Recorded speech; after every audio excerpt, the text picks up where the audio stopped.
apakah tuyul itu ada atau hanya alasan saja untuk pencuri? Tuyul itu jin. Wa ma khalaqtul jinna wal insa. Makhluk cuma ada dua, jin dengan manusia. Lalu tuyul, Nyi Roro Kidul, Nyi Blorong, hantu, suster ngesot, itu jin semua. Beda daerah, beda namanya. Kalau di Tanah Batak, Karo, begu ganjang, begu hantu, ganjang tinggi, hantu tinggi. Sundel bolong di Jawa, penjaga ratu pantai laut selatan, itu semuanya adalah jin. Beda daerah, beda. Karena makhluk cuma dua saja. Hantu, karena dia tak nampak. Itu awalnya orang menjaga durian, jatuh, dengar angtu gitu, hantu. Nampak. Tuyul itu jin. Maka doanya ya doa. Dalam Al-Quran doa minta perlindungan dari setan. Nama komunitasnya jin. Yang baik-baik jin muslim, yang jahat-jahat jin kafir. Jin kafir itu setan. Induk dari jin kafir itu iblis. Begitu susunan. Tuyul itu jin kafir. Kalau tuyul itu masuk Islam, Pak Ustaz, nggak usahlah kita kaji, panjang ceritanya. Keluarga saya pernah minta rumah untuk dipagari sama seorang ustadz. Kemudian dia meletakkan sesuatu di atas pintu, kemudian mengazankannya. Apakah termasuk tangkal? Mengazankan untuk mengusir setan, ada dalilnya? Mana dalilnya? Ketika azan dikumandangkan, setan lari terbirit-birit. Yusannu al-adhanu li ghairi salah, dianjurkan azan untuk selain salat. Bagi siapa? Lil masru', orang yang kerasukan setan. Nah, kamu azan mengusir setan. Allahu akbar, Allahu akbar. Tapi meletakkan tangkal-tangkal mesti ditengok tangkalnya. Karena Aisyah pernah memarahi perempuan yang meletakkan Musa tahtal wisadati, pisau silet di bawah bantal. Kenapa letak pisau silet di bawah bantal? Untuk mengusir jin. Marah Nabi Musa, marah. Oh, sebentar saya potong. Ananda Reza tak nampak ya. Sebentar Pak, ada Reza datang langsung ke Pak San.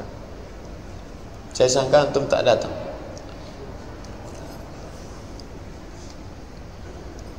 Ini Reza Pak San. Kita lanjutkan. Perempuan jahiliyah meletakkan pisau silet di bawah bantal untuk mengusir jin. Aisyah marah. Kenapa Aisyah marah? Nabi pernah melarang. Ini jadi tengok tangkalnya itu. Kalau tangkalnya itu dalam, maka Nabi SAW marah. Hadisnya hadis sahih. Jadi kalau begitu orang kafir musyrik, orang dulu, bukan itu bukan tradisi nenek moyang kita saja. Tradisi mereka dulu juga melakukan itu.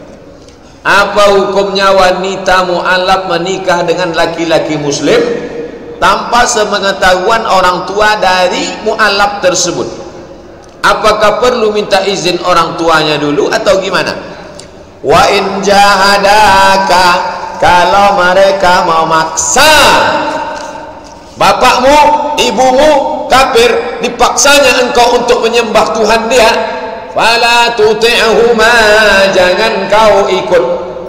Tapi untuk melawan, wasahibhuma fid dunya ma'rufa, tetaplah kalian bergaul, tetaplah kalian berkawan, sambung silaturahim. Jadi jangan mentang-mentang sudah masuk Islam, Bu, Pak, saya mau nikah, ini calon suami saya. Masalah dia tak setuju, dia marah, itu urusan dia. Yang mewalikannya siapa? Fas-sultanu waliyun man la waliyalaha, walinya adalah wali hakim. Karena orang kalau sudah masuk Islam, itulah dakwah dia. Anak saya dulu ngelawan, setelah masuk Islam malah minta izin cium tangan, dipeluknya saya, dibawakannya makanan. Lunak hatinya. Kalau begitu nak, aku pun bersyahadat. Jangan sampai anak saya dulu baik, sekarang sejak masuk Islam itu. Apa dalil Ustaz boleh orang non muslim menyambung silaturahim? Asma ummi qadimat wa hiya raghibatun, ya Rasulullah, emak saya datang, emaknya musyrik, afa asiluha, boleh saya sambung silaturahim dengan emak saya? Kata Nabi, siliha, sambung, padahal non muslim. Afa utiha, boleh saya beri hadiah? Iktiha, berikan. Ini dalil tidak putus hubungan baik dengan ibunda, ayahanda, tapi dia tidak ada kuasa. Kalau sudah dapat suami yang baik, menikahlah. Izin tak berpengaruh, cuman caranya santun. Pak Ustadz, bagaimana tips agar anak-anak kita masih kecil dapat menumbuhkan rasa takut pada Allah dan takut beribadah? Dulu saya kalau bawa main-mainan, orang tua tuh nanya, khususnya mak, ini dapat dari mana tadi? Di jalan, mak. Nanti main-mainan ini akan jadi besar hari kiamat, kau akan pikul, kau cari siapa yang punya ini, balikkan balik ke tempat. Sampai sekarang itu ada dalam ingatan, balikkan ke tempat di mana ketemu tadi. Ternyata Ustadz berceramah setelah dewasa, barang-barang yang kita curi, Nabi, ternyata yang disampaikan ibu dulu, dia tak belajar hadis, ada dalam hadis. Wa may yaghlul, siapa yang curang, ya'ti bima ghalla, dia akan membawa kecurangannya nanti hari kiamat. Ada ayatnya. Curang, kau jangan curang, nak. Nanti curang akan kau bawa. Tentu bahasanya ya dengan bahasa ibu-ibu. Ibu-ibu ini kan paling pandai membahasakan. Makan ya nak, makan. Tujuannya supaya dia makan, tujuannya supaya dia takut. Oh, anak saya ini suka dengan bintang Pak Ustadz, dimasakkannya telur dadar gambar bintang, mau makan bintang, yang penting dia mau makan. Kebetulan ibunya poluan, dia ambilnya pistol, makan, kalau tak kutembak gitu. Intinya dia mau makan, caranya biar supaya dia gimana makan, intinya takut. Kalau saya dulu begitu, mak saya. Nanti sampai sekarang kalau barang-barang takut, menanamkan takut kepada Allah. Sebelum tidur malam ngobrol, tapi bukan dongeng. Nanti kalau kita mati itu, mak tak bisa nolong, ayah jauh, semua dosa-dosa kita hidup lagi. Ngobrol, cerita. Tentu ceritanya jangan dikopi ceramah Ustaz Abdul Somad, tak nyambung. Bilisani qaumihi, dengan bahasa ibu, dengan bahasa bapak. Itu mana.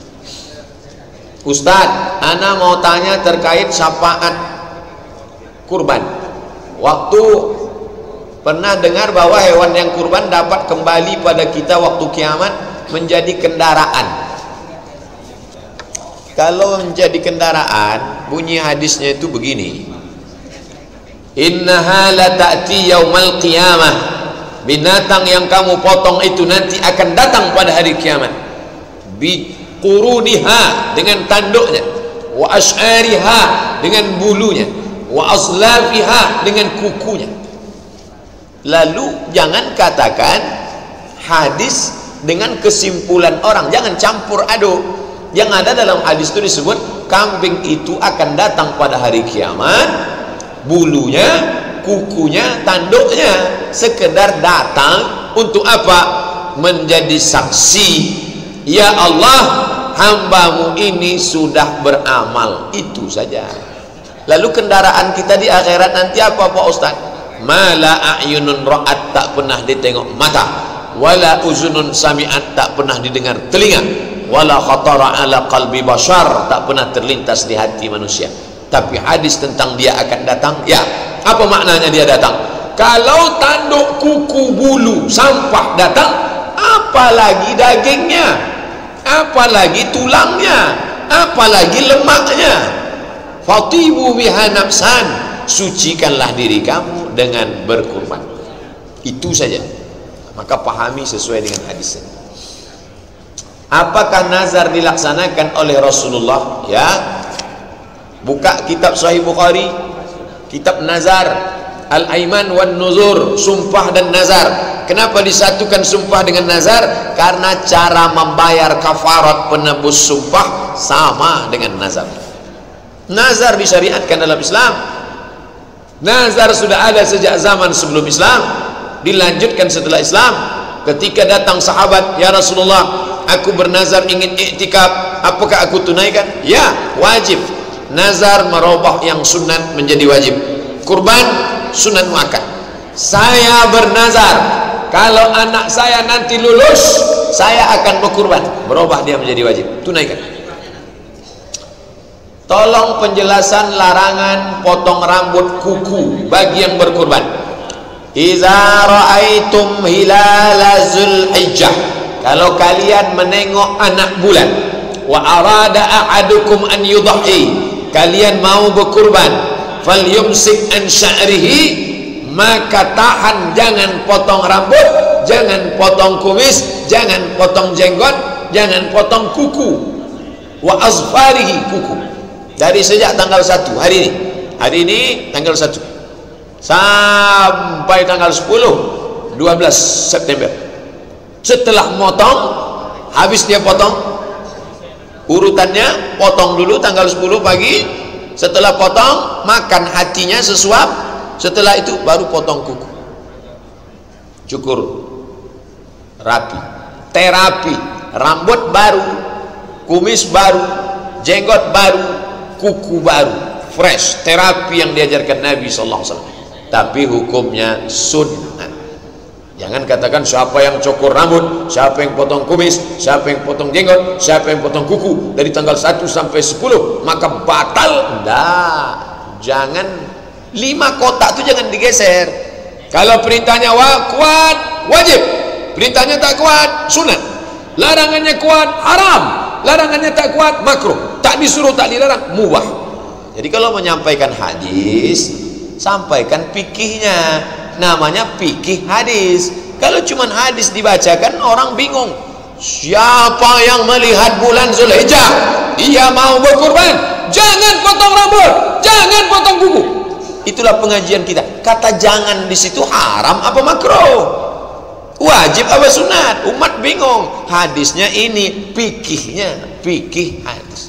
Bagaimana memahami? Fikih itu artinya paham. Itu makna. Puasa Zulhijjah 10 hari pertama, ada hadisnya enggak?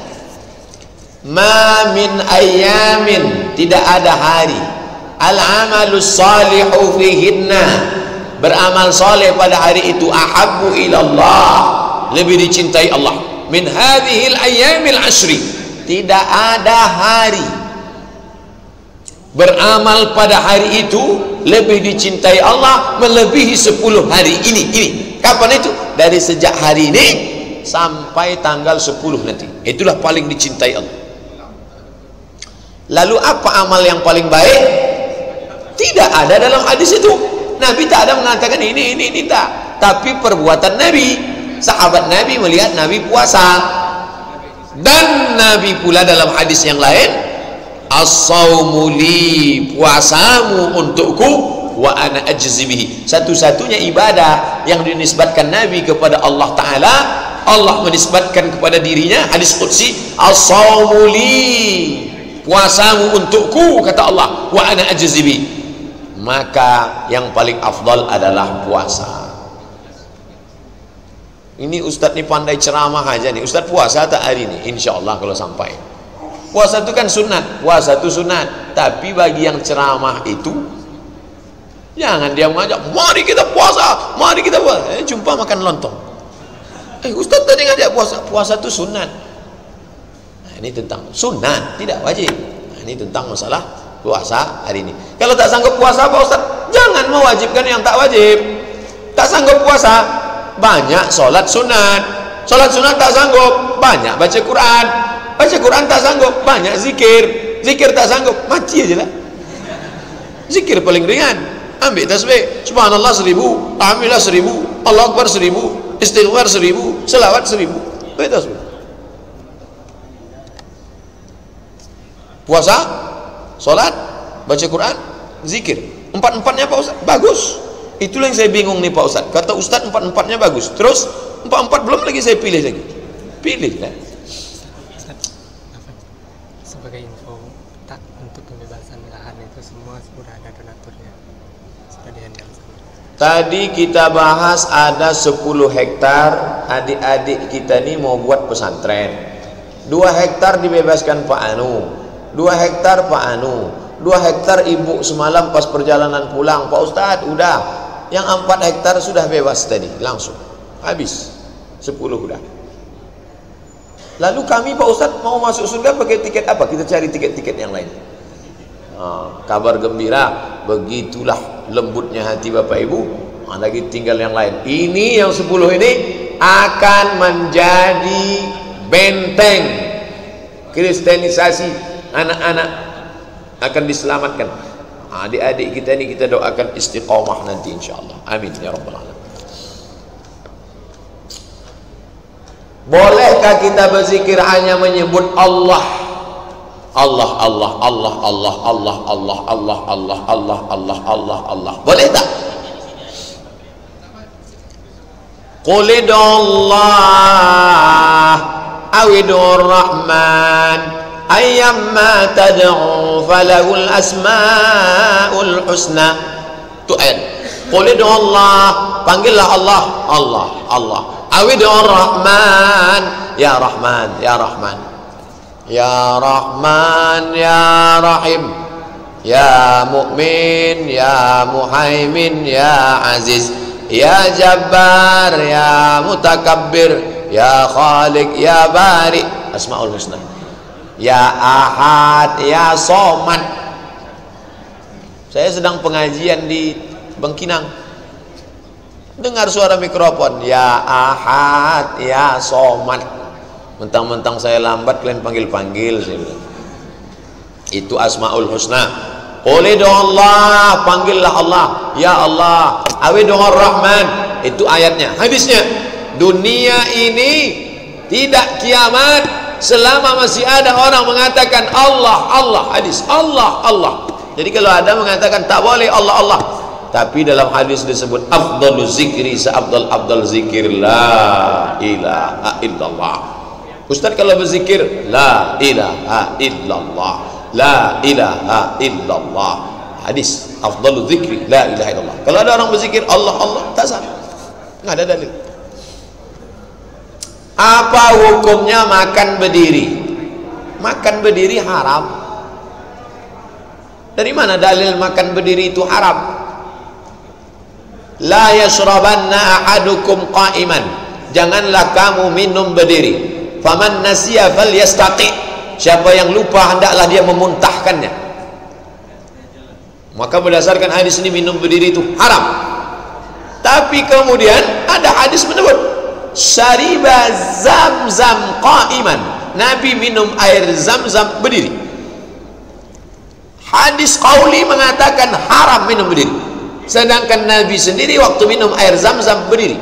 Dikombinasikan antara dua hadis ini, kalau Nabi mengucapkan sesuatu lalu dia lakukan sesuatu itu, maka kaedahnya dalam mukhtaliful hadis menunjukkan jatuh dari haram menjadi makruh.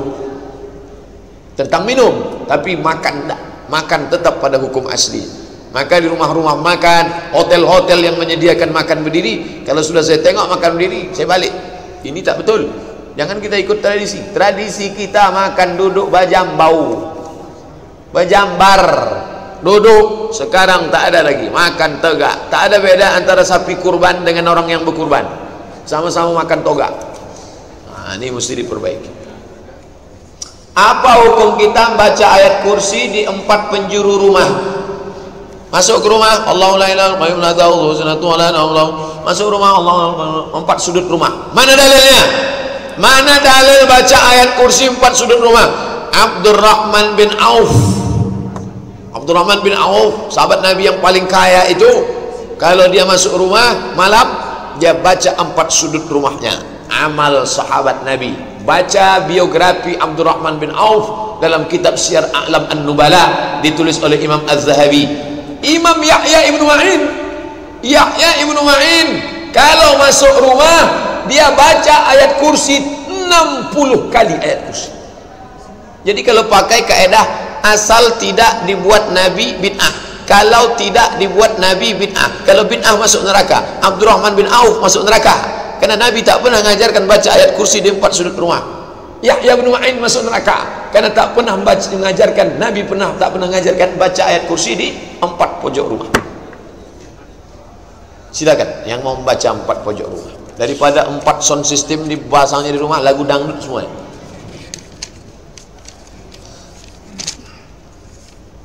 Berapa hari dianjurkan puasa sunnah di bulan Zulhijjah? Sampai berapa dan berapa hari yang diharamkan? 10, 11, 12, 13 haram.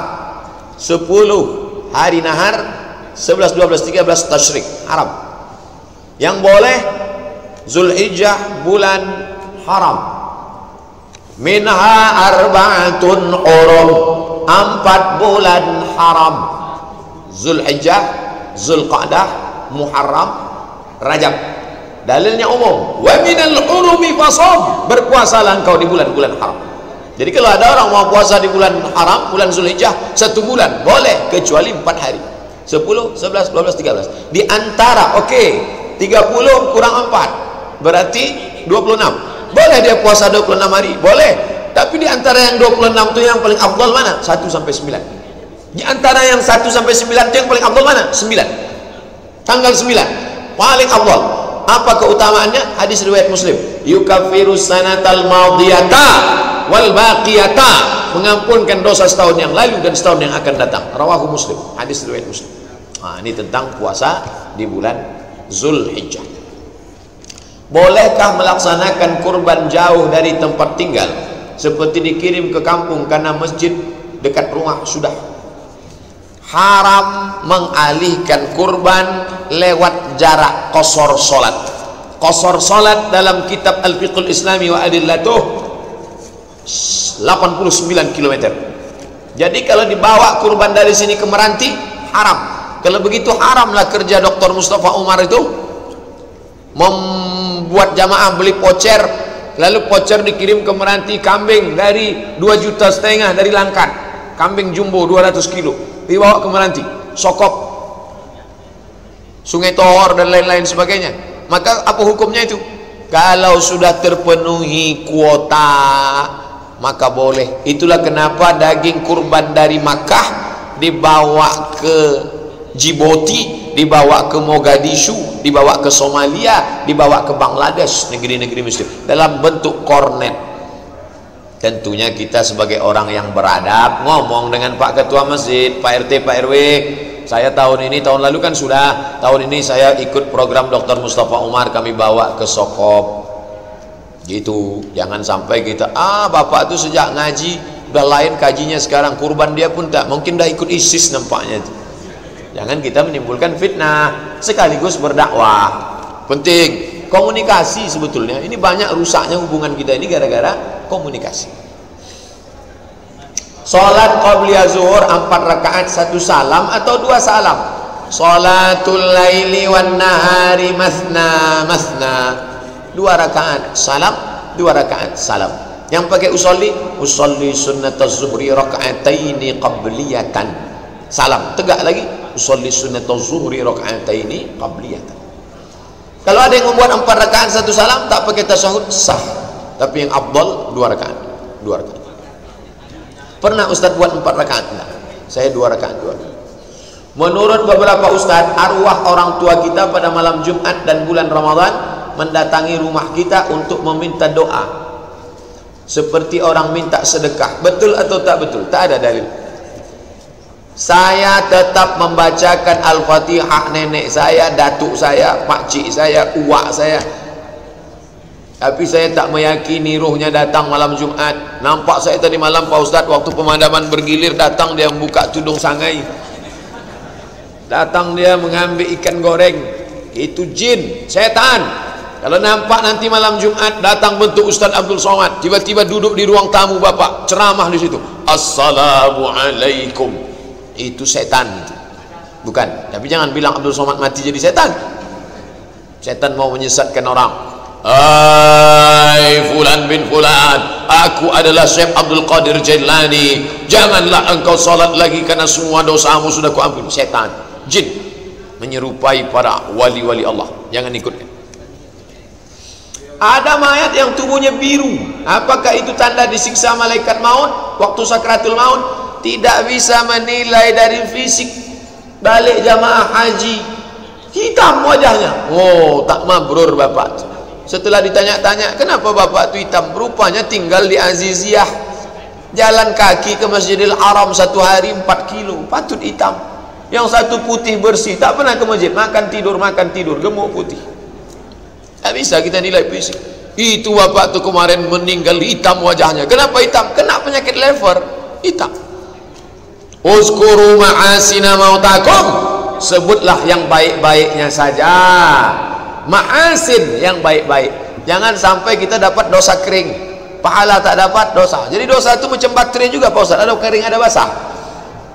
Istilah orang saja. Kalau korupsi itu dosa basah, dosanya dapat, duitnya dapat. Tapi menceritakan aib orang mati itu dosa kering, duitnya tak dapat, dosa berdapat. Jadi kalau nampak mau biru mau hitam, macam mana wajah bapak? Apalagi yang tukang mandikan orang mati, itu orang amanah.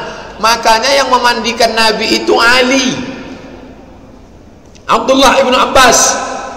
Apa kata orang Syiah? Tengok tu, Abu Bakar sama Umar tak mementingkan jenazah Nabi, mereka sibuk ngurus politik, berebut mau jadi khalifah. Goblok, tak paham. Nabi mengajarkan yang memandikan kita itu kerabat, ahli bait. Umar dengan Utsman, Abu Bakar itu mengurus politik jenazah. Mereka udah bagi-bagi tugas.